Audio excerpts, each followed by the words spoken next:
자, 지금부터 다시 또 뭡니까? 막강 22 계속해서 막강 22 중개 보수 파트로 들어가 보겠습니다. 중개 보수 파트입니다. 중개 보수. 자, 막강 22 중개 보수입니다. 중개 보수. 자, 막강 22 중개 보수입니다. 자, 중개 청구권, 중개 보수 청구권에 그죠? 우리가 발생하고 행사가 있습니다. 일단 중개 보수라는 것은 이래 보시면 됩니다. 요래 보시면 돼요. 중개를 뭐예요? 중개를 완성했는 것에 대한 대가입니다. 중개 보수는 뭐다? 중개를 완성했는 것에 대한 대가입니다. 그죠? 그리고 중개 보수는 뭡니까? 쌍방이 이것도 그죠? 쌍방이 뭐예요? 각각 부담입니다. 쌍방이 각각 부담. 쌍방이 각각 부담입니다. 쌍방이 뭐다? 각각 부담. 중개 보수는 뭐다? 중개 완성에 대한 대가고 중개 보수는 쌍방이 각각 부담한다. 우리 그때 말장난 심하면 쌍방이 각각 뭐 균분하여 부담한다. 다 틀립니다. 쌍방이 각각 부담한다. 그게 맞습니다. 그래 보시면 되겠고 보수 청구의 발생은 뭐다? 우리가 중개 그 나오죠. 의뢰시고 행사는 뭐다? 완성시입니다. 우리가 발생했자는 뭐다? 우리가 청구권 중개계약과 동시에 청구권 자체가 발생은 됩니다. 근데 인마이 포켓트 내놔라 행사는 뭐다? 중개가 완성된 이후에 행사할 수 있다. 행사 요건은 별거 없고 보수 청구권의 소멸입니다.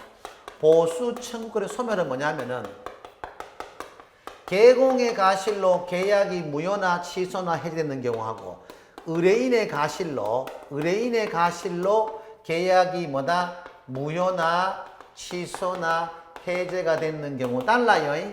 개공의 가실로 계약이 무효나 취소나 해제가 되는 경우는 뭐다? 우리가 청구권 자체가 인정받을 수 없습니다. 무슨 점수 달라 하노? 그죠? 개공 자신의 잘못으로 계약이 무효나 취소나 해제가 되는 경우는 청구권 자체가 소멸되고 의뢰인의 가실로 계약이 무효나 취소나 해제가 되는 경우는 청구권을 인정해 주겠다 이 말입니다. 뭐 뭔지 알겠죠? 그런 식으로 개념을 잡아두시면 되겠고 그래 보시면 되겠고 다음 중개 보수의 범위입니다. 우리가 보수 범위 보수의 범위 우리가 주택인 경우 있잖아. 그냥 주택인 경우 그죠? 매매나 교환 임대차인 경우는 뭡니까? 매매 교환은 뭐다? 우리가 0.9% 범위 내에서 시도조례고 임대차는 뭐다? 0.8% 범위 내에서 시도의 조례입니다. 그에 반해서 그죠? 주택 외에는 뭐란 말입니까? 주택 외에는 매매 교환 외에 뭐단 말이요? 임대차마저도 뭐다? 우리가 0.9% 범위 내에서까지 우리가 약정입니다. 주택 외에는 뭐 어떤 거겠습니까? 주택 외에는 상가나 토지를 의미한다 보시면 되겠죠. 그래 보시면 되겠고 상가나 토지를 생각하시면 되겠고 다음 복합 건물 있잖아. 주상 복합 건물 있잖아.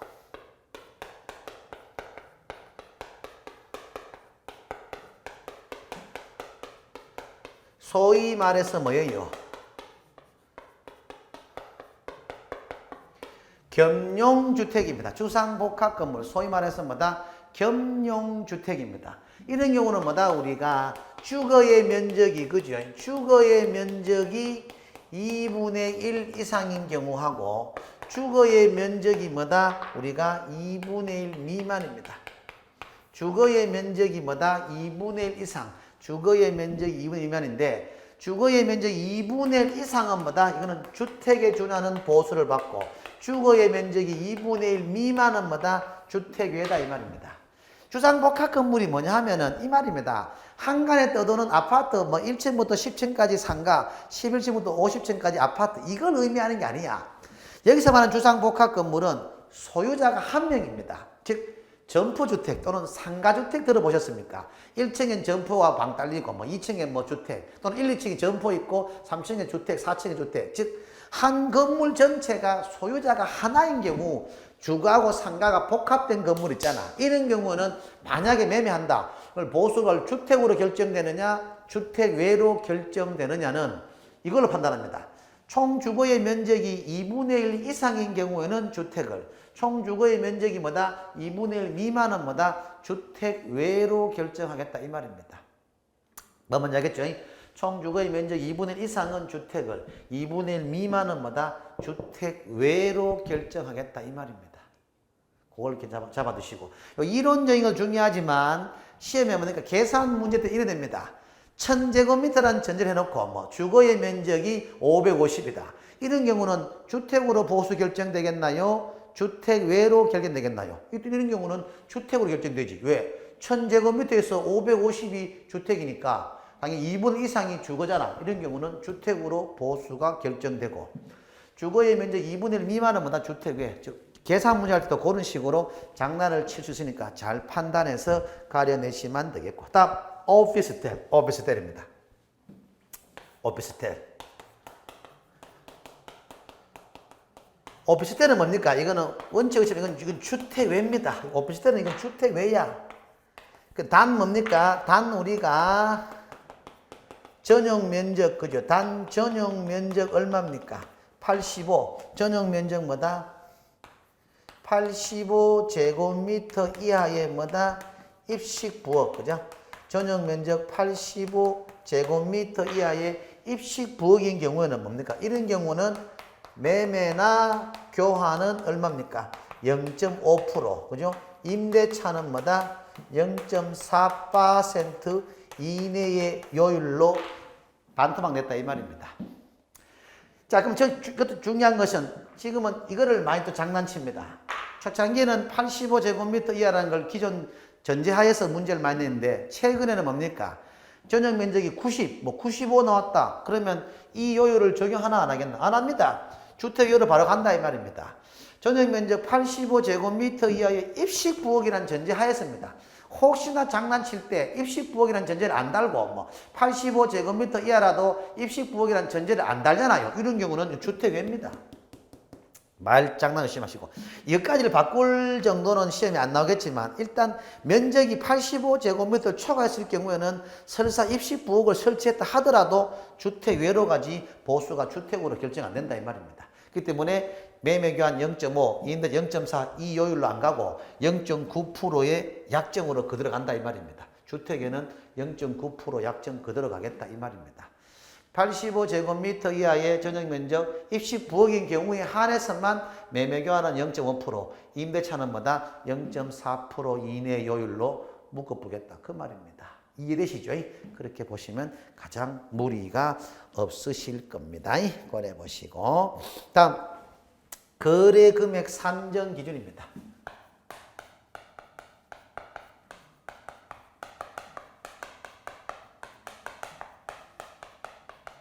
뭡니까? 자, 거래 금액이 나와줘야만이 보수를 받잖아요. 0.5든 0.4든 간에 총 금액이 나와줘야만이 그 금액에 대한 보수를 받지 않습니까? 그럼 그 금액을 산정하는 기준은 매매 같은 경우는 뭐다? 매매 대금을. 분양권 전매는 뭐다 말입니까? 분양권 전매는 뭡니까? 기납입 금액 플러스 뭐다? 프리미엄이 있는 경우에는 뭐예요? 프리미엄을 합산한다 이 말입니다. 분양권 전매인 경우 기납입금 플러스 프리미엄이 있는 경우에는 프리미엄을 합산한 금액을 우리가 그 분양권 전매 시의 기준 금액을 봅니다. 이 말은 뭐냐면 이미 기자입니다. 이미 건설회사에 납입한 금액 플러스 뭐다? 프리미엄이 있는 경우는 프리미엄을 합산한 금액을 우리가 분양권 전매의 기준 금액으로 본다 이 말입니다. 즉 예를 들어서 우리 PD 몇 평짜리 살고 싶나 아파트? 45 좋아. 아직 참 참하네. 48평형이 좋은데 원래는. 자 45평형. 자 분양가가 한 10억 한다고 가정합시다. 그리고 프리미엄이 뭐다? 한 1억이라 가정하고 우리가 계약금을 뭐다? 2억. 1차 중도금을 한 2억. 이 상황에서 만약에 분양권 전매를 개공이 중개에 의뢰 들어왔다. 그럼 개공은 얼마를 기준금액으로 우리가 정해놓고 거기에서 보수를 받느냐? 얼마겠습니까? 기납입 금액이 뭡니까? 건설회사에 납입한 금액이면 얼마 납입했습니까? 4억을 납입해서 맞지요? 건설 납입한 금액 프리미엄 얼마입니까? P 얼마입니까? 1억이잖아. 이거를 보다 합산한 금액이 돼. 얼마 그러면 5억이다 이 말이야. 5억. 5억이 기준금액이 되겠다. 5억이 그죠? 5억이 기준금액에서 보수를 받는 것이지 분양대금 플러스 프리미엄이 아니다 이 말입니다. 건설회사에 납입한 금액 플러스 프리미엄을 합산했는 것이 분양권 전매의 기준금액입니다. 머리 보시고 다음 임대차입니다. 임대차는 뭐란 말입니까? 원칙은 뭐예요? 보증금이 있고 월세가 있는 경우에는 월세에다가 100을 곱한 금액을 임대차의 기준금액인데 단 뭡니까? 단 그죠? 5천만 원 뭐다? 미만 시에는 그죠? 단 5천만 원 미만 시에는 재산정합니다. 5천만 원 미만 시에는 뭐다? 다시 산정하라 이 말입니다. 5천만 원 미만 시에는 다시 산정하라 이 말입니다. 이때는 뭐예요? 이때는 보증금 외에 월세가 있는 경우는 월세에다가 뭐다? 우리가 얼마를 곱합니까? 월세에다가 뭐다? 70을 곱한 금액을 보증금액에 합산한다. 그 말입니다. 예를 들어서 이 말이죠. 뭐 대단한 게 아니고 뭐 우리가 임대차 우리 예시를 보면은 임대차 이건 분양권 전매 예시고 임대차 같은 경우 뭡니까? 보증금 뭐 2천 월 20만 원이라고 예를 들어서 가상합시다. 월세에다가 100을 곱하면 얼마입니까? 2천이잖아. 2천 플러스 보증금 합쳐나면 4천이잖아. 이건 암산되겠지요. 이런 경우는 5천만 원 미만이니까 다시 산정해야 될까 이가. 이런 경우는 뭐다? 월세에다가 100을 곱하는 게 아니고 뭐다? 70을 곱하라 이 말이야. 그럼 얼마 나오노? 1,400만 원 나오지요. 그럼 보증금 얼마입니까? 2천 나오죠. 3,400만 원이 그죠? 3,400만 원이 기준금액이 된다. 그 말입니다. 뭐 뭔지 알겠죠? 3,400만 원이 기준금액이 되겠다. 그 말입니다. 그래 보시면 돼. 임대차 계산하는 방법 알겠죠? 그래 보시고. 그리고 마지막으로 아마 교환이 남았을 거예요. 교환. 교환은 뭐단 말입니까? 거래 금액이 그죠? 교환은 거래 금액이 뭐다? 큰 것. 교환은 뭐다? 거래 금액이 큰 것 기준입니다. 교환은 뭐다? 거래 금액이 큰 것 기준입니다. 오케이? A 물건과 B 물건을 교환하실 때는 뭐다? 거래 금액이 큰 것 기준입니다. 그 큰 것자에 언더라인 좀 동그라미 쳐놓으시고. 그리고 거래 금액 산정에서는 뭐다? 우리가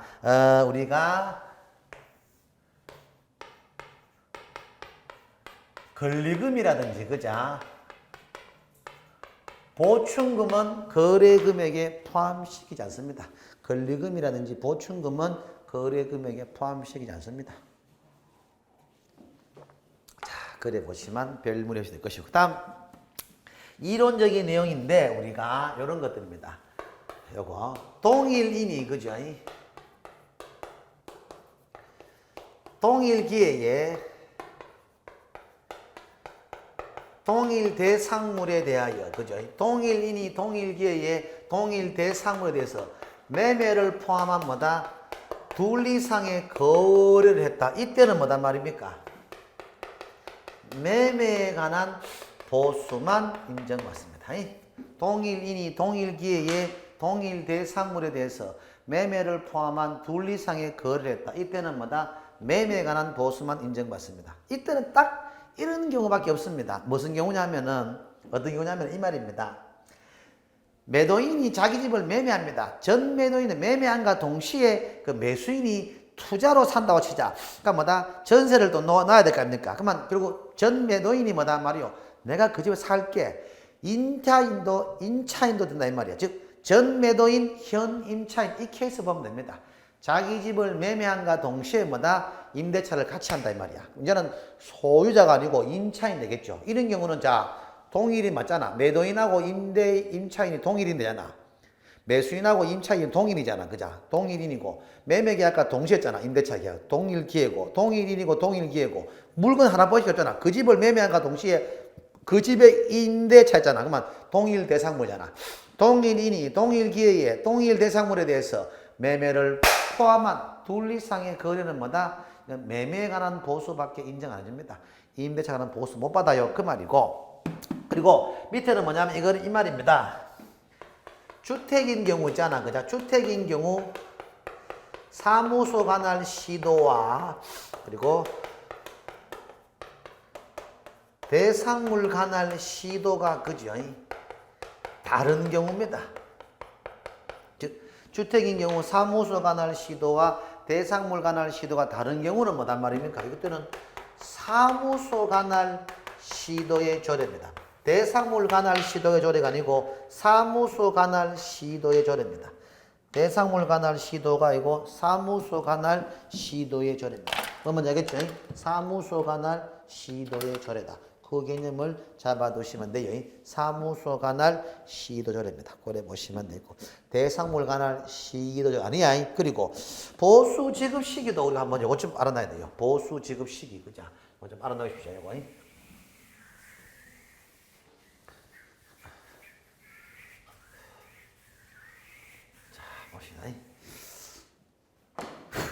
자, 보수 지급 시기 좀 적어 놓으십시오. 보수 지급 시기. 이것도 우리 국토부에 강력하게 요구했습니다. 자, 원칙은 뭐단 말입니까? 우리가 약정입니다. 약정. 합의해라 이 말입니다. 원래 우리 개공사는 최소한 계약 시의 2분의 1 정도라도 받게 해달라고 강력하게 요구했는데 국토부에서는 뭐다? 받아들이지 않았습니다. 너 합의해라. 합의하면 계약 시에 싹 다 받아도 관계없다 했는데 합의가 잘 돼요. 만약에 약정이 안 됐잖아. 합의가 안 됐을 경우에는 뭐다? 잔금시입니다. 잔금 지급시입니다. 즉 합의가 안 됐을 경우는 뭐다? 잔금 지급시입니다. 그래 일단 보시면 되겠고. 다음 실비 그자. 우리 중개법상의 실비는 딱 두 가지가 있습니다. 우리 아까 예치 근거 제도에 소요된 실비 그거는 뭐예요? 취득자 부담하는 것이고 그리고 권리관계 부담하는 실비는 뭐다? 이전자 뭐 그 정도 마시면 충분합니다. 자 그리고 감독상 명령입니다. 자 우리가 막강 23 이제는 막바지 뒷부분을 갑니다. 감독상 명령인데 우리가 감독상 명령 봅시다. 특별히 이거는 뭐 할 건 없습니다. 우리가 지도감독상 우리가 이렇게 뭐 공인중개사니 소속 공인중개사니 뭐쭉 이래 우리가 지금 뭐 공부를 했지 않습니까? 개업공유사니. 이 친구들을 지도하고 감독하는 기관들은 누구냐 이 말입니다. 자, 어떤 방법을 하고 어떤 사유에 의해서 감독하고 뭐 하느냐. 막강 우리가 23, 그죠?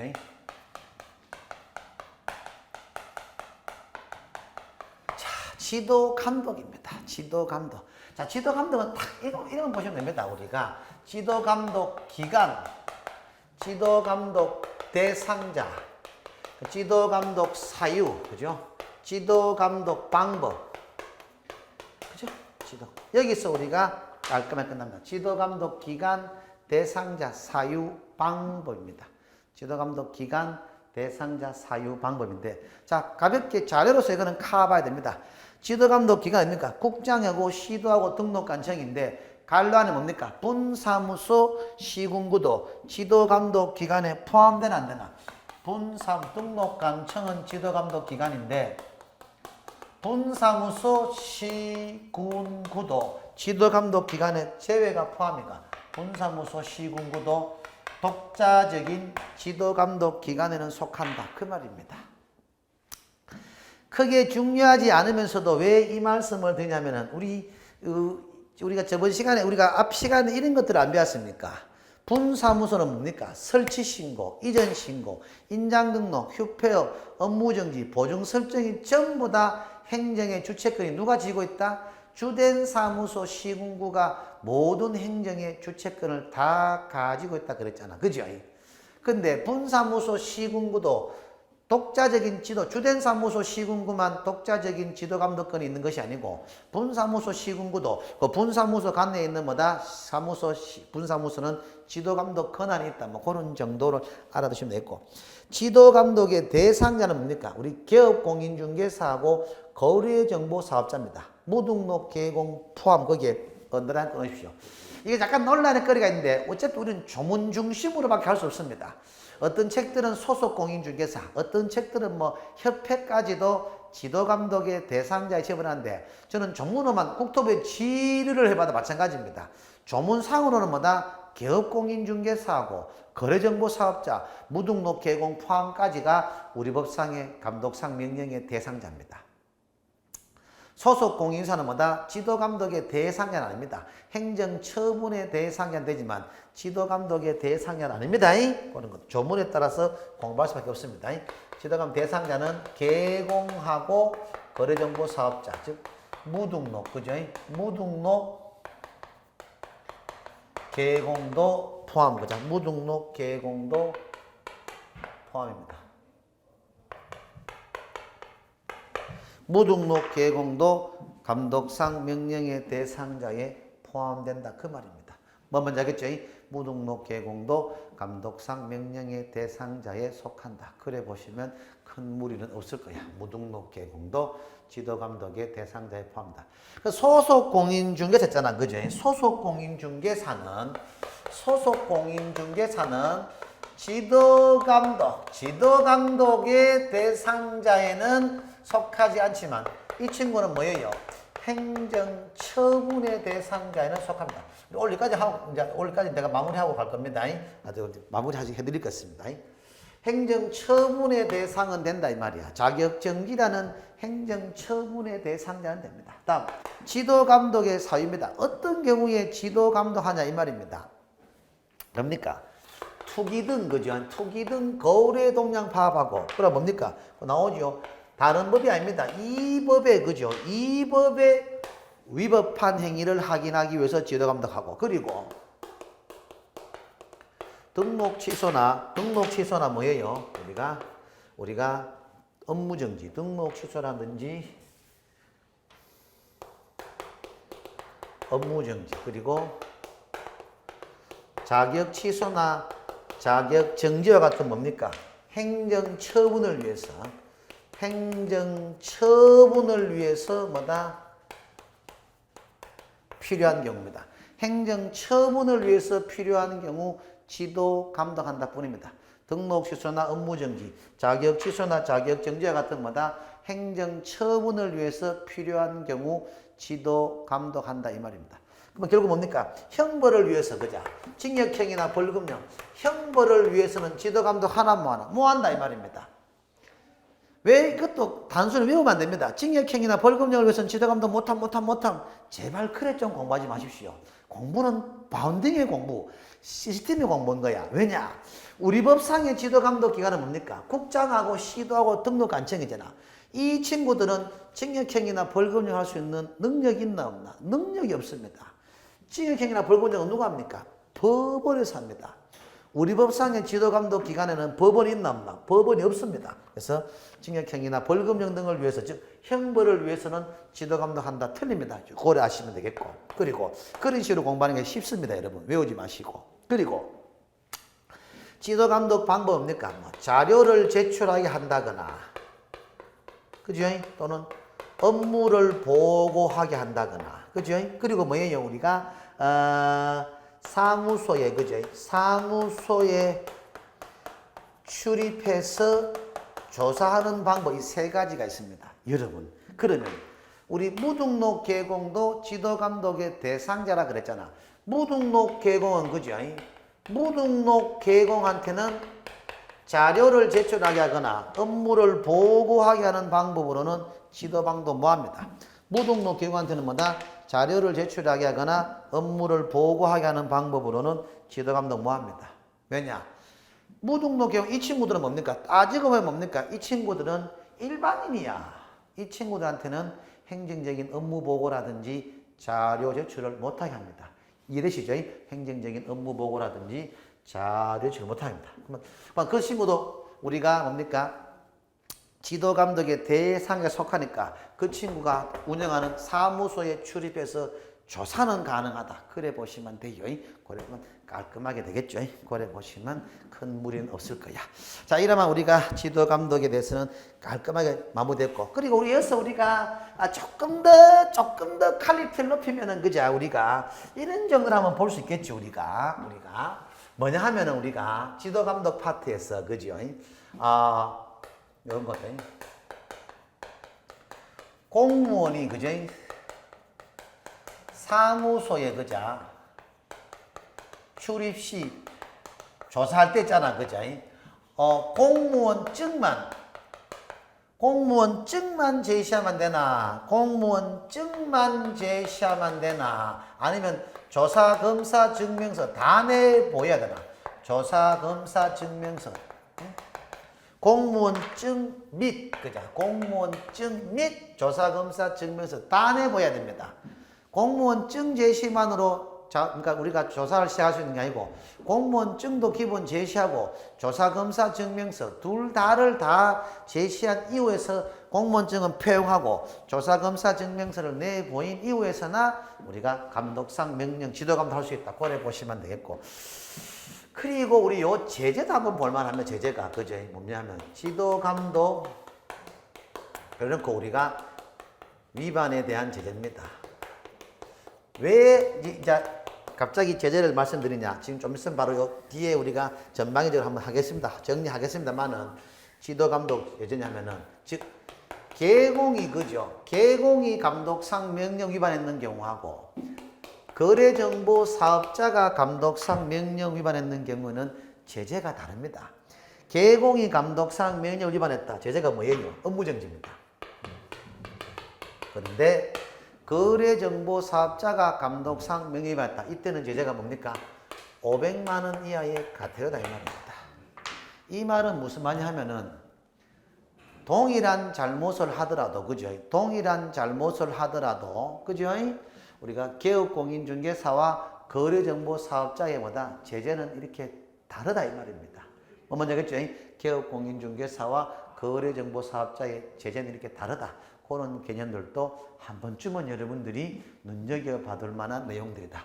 그래 일단 보시면 큰 무리는 없으실 겁니다. 자, 시험에 만약에 감독상 명령을 위반한 개공하고 거래정보 사업자 같이 묶어놓고 물었다. 업무정지라 그래도 틀리고 500 이하의 과태료라 그래도 틀립니다. 제재가 다르다. 그런 정도 알아놓으시면 되겠고. 다음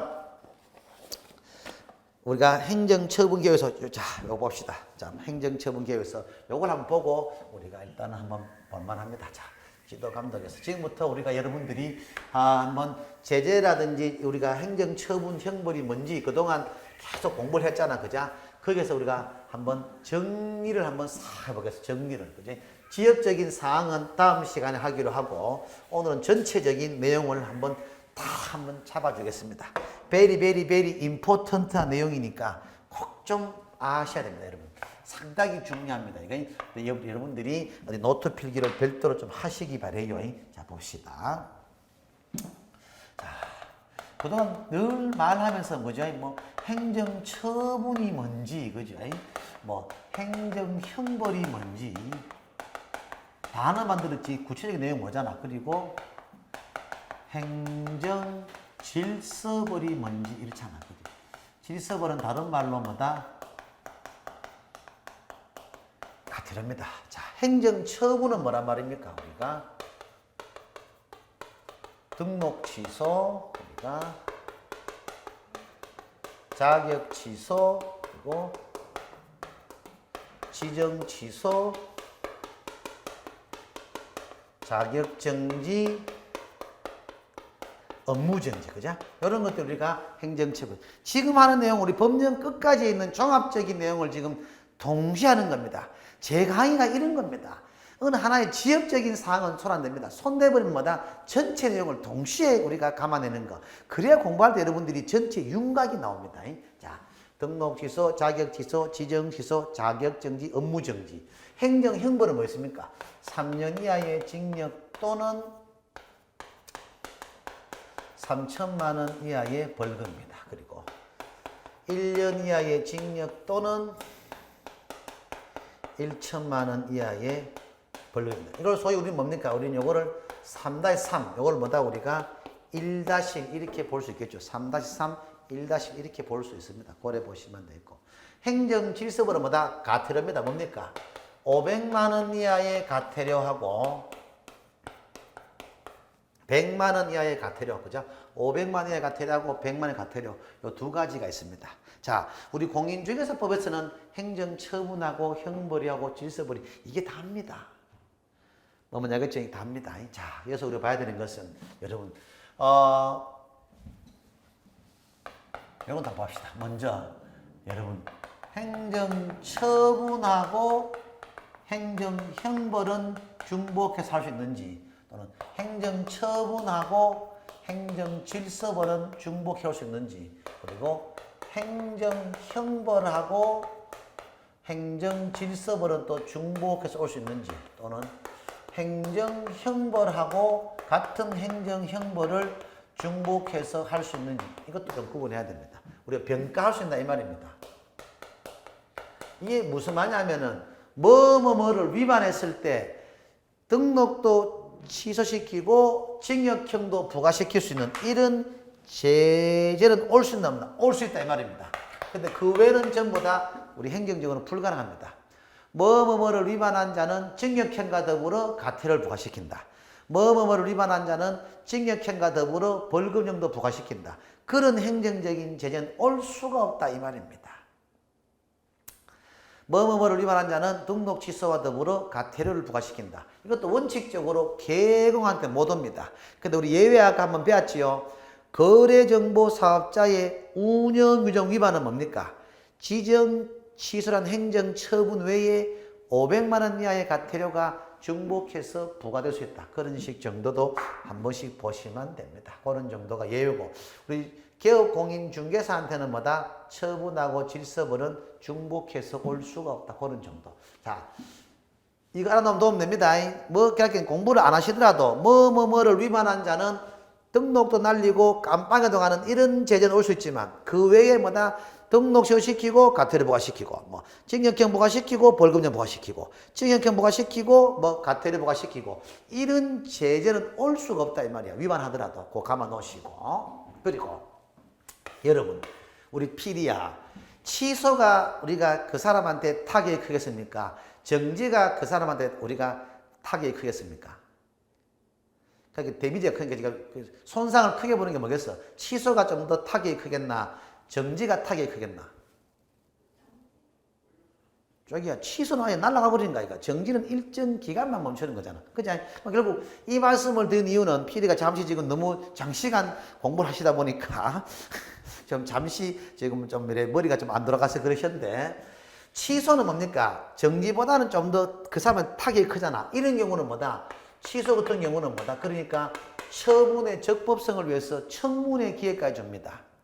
정지는 뭐다? 우리가 의견 제출의 기회로 끝입니다. 정지는 그 정지 기간만 지나면 모든 사항이 완전 복구됩니다. 그래서 우리가 정지는 뭐다? 의견 제출의 기회로서 끝이고 취소는 뭐다? 청문회 기회까지를 부과받는다 이 말입니다. 그 사람한테 타격이 크니까 등록치는 3년간 그리고 자격증은 솔직히 3년간 중개업종사 뭐하지만 자격증을 새로 따는 건 불가능합니다. 한번 취소되신 분이 어려워요 그만큼. 지정취소 그렇게 많은 돈을 투자해가지고 거래정보 사업자를 하는데 지정 취소가 돼버리면 상당히 타격이 크잖아요. 그래서 취소 처분하기 전에는 뭐다? 청문한단 말이에요. 그러면 이건 청문은 사전 청문입니까? 사후 한때입니까? 할 때입니까? 할 때 다 나오잖아. 할 때 청문하지 한때 아니다 이 말이야. 이런 정도도 알아놓으시면 되겠고, 그죠? 그래 보시고. 그러면 결국 이것도 시험이 어떻게 되냐? 행정처분을 하기 전에는 청문을 실시한다. 맞겠나 안 맞겠나? PD야. 행정처분을 하기 전에는 청문을 실시한다. 맞겠나요? 틀리겠나요? 틀리죠. 왜냐? 행정처분이 5개 다가 행정처분이잖아. 그죠? 정지는 청문의 기회까지 안 주고, 그죠? 의견 제출의 기회로 끝이잖아. 그죠? 그렇기 때문에, 시험에 복고풍적인 지문입니다만은 행정처분이라면 뭔가 5개 다를 의미하잖아. 행정처분을 하기 전에는 청문을 실시한다. 틀리겠죠? 왜? 정지는 청문까지는 안 주고 의견 제출의 기회로 끝입니다. 그리고 이거 한번 볼까요? 우리가 청문 사유하고 청문 절차입니다. 청문 사유는 뭡니까? 이 법이가 다른 법이가 중개법입니다. 중개법에는 뭐다? 등록 취소나 자격 취소나 지정 취소 시에는 청문을 실시한다. 중개법에서 정해놨잖아요. 사유를. 근데 청문 절차는 중개법이가 행정절차법이가. 이건 행정절차법이다. 이 말은 무슨 말입니까? 제가 청문 절차에서 여러분들에게 설명한 적이 있나요?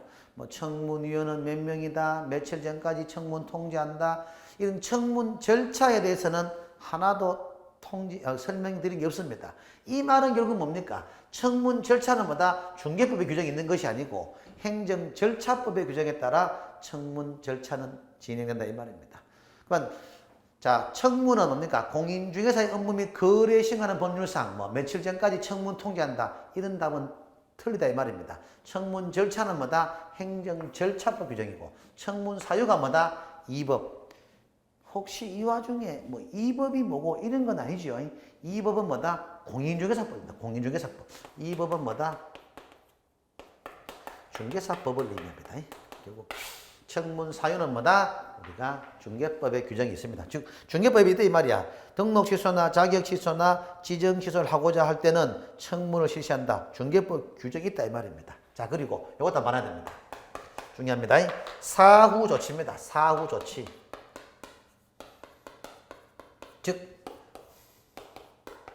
등록 취소나 우리가 자격 취소 이후에 사후 조치입니다. 등록 취소가 되고 난 이유는 뭡니까? 사후 조치가 뭡니까? 뭐 조치가 어떤 것이 있냐? 뭐 7일 이내에 등록증을 반납하는 규정은 있는지 없는지, 또 뭐 5일 이내에 국장에게 보고하는 규정이 있는지 없는지, 그리고 등록증을 분실했을 경우는 뭐고 우리가 미반납, 그죠? 미반납 사유서 제출 규정, 그죠? 미반납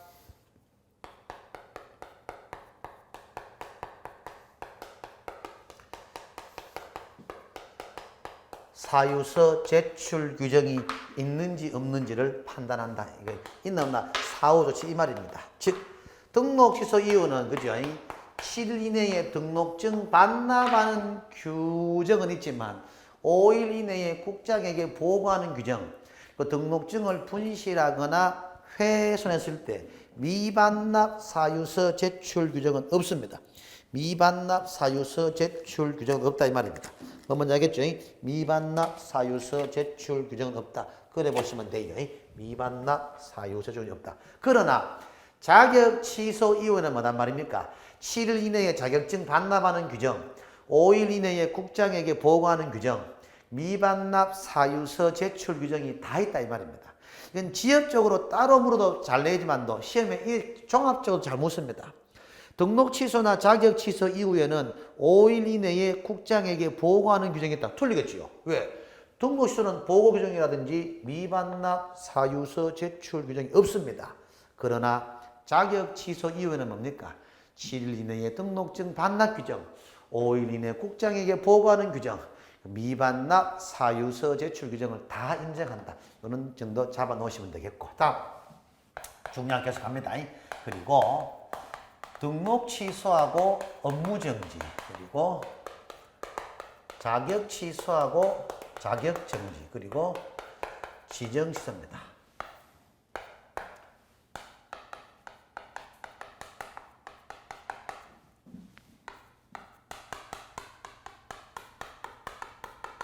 이거를 개념을 잡아놔야 제재를 들어갈 때 공부가 제대로 됩니다. 이 개념이 잡히지 않고는 뭐다? 제재의 단순한 규정만 아무리 들고 볶아본들 여러분들이 의미가 없습니다. 그러니까 자, 오래 보시면 돼. 자, 등록 취소나 업무 정지는 이런 행정적인 처분은 누구한테만 올 수 있는 처분이고 이거는 뭐다?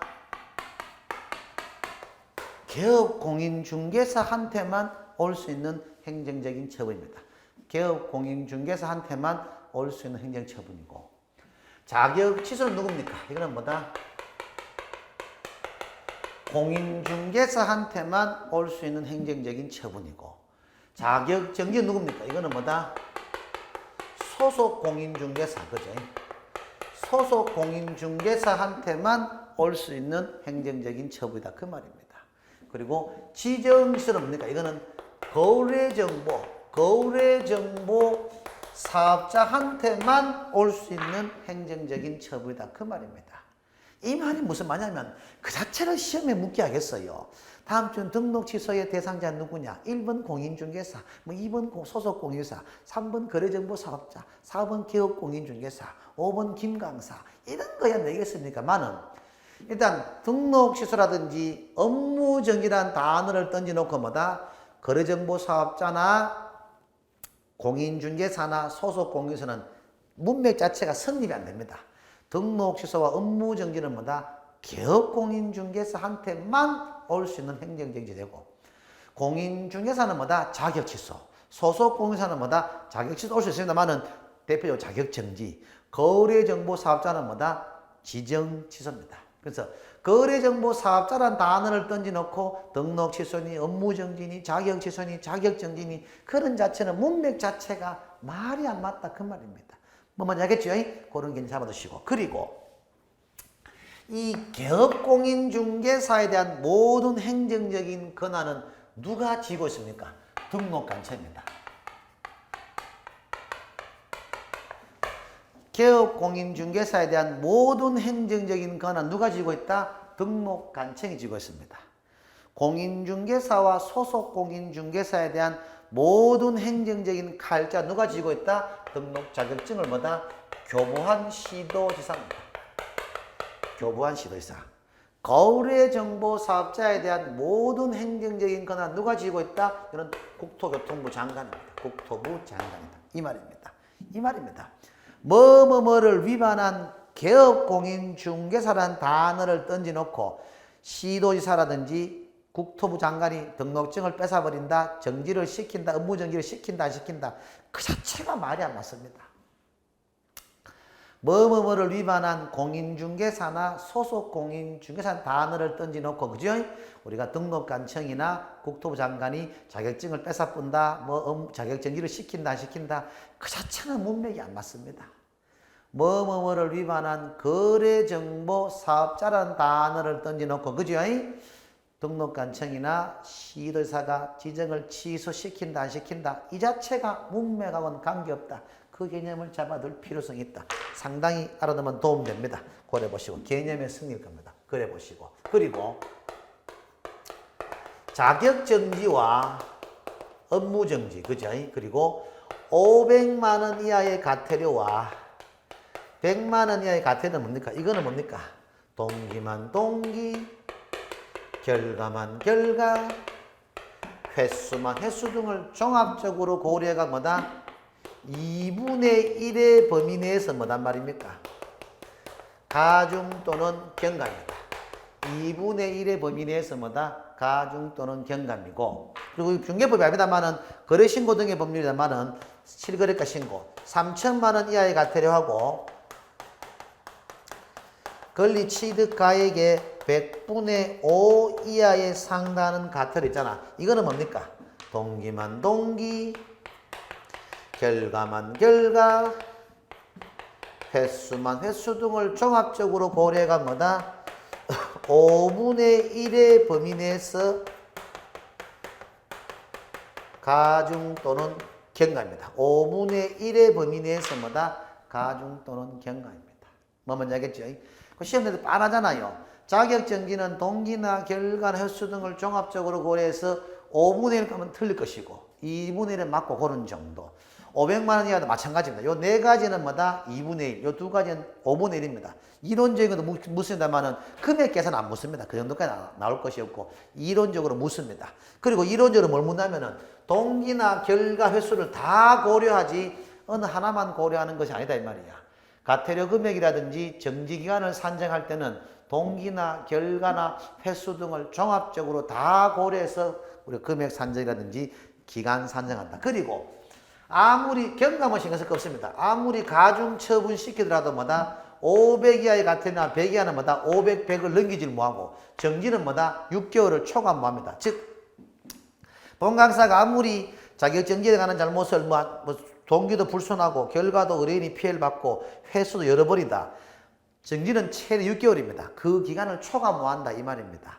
500만 원 이하의 과태료는 뭡니까? 아무리 내가 동기도 불손하고 결과가 의뢰인이 피해받다. 400만 원짜리인데 600이 나올 수 없습니다. 가중처분 시킬 수 있는데 그 금액과 최대 기간을 초과는 못합니다. 즉 3천 이하의 과태료는 뭐다? 아무리 가중처분 시키더라도 3천이 끝입니다.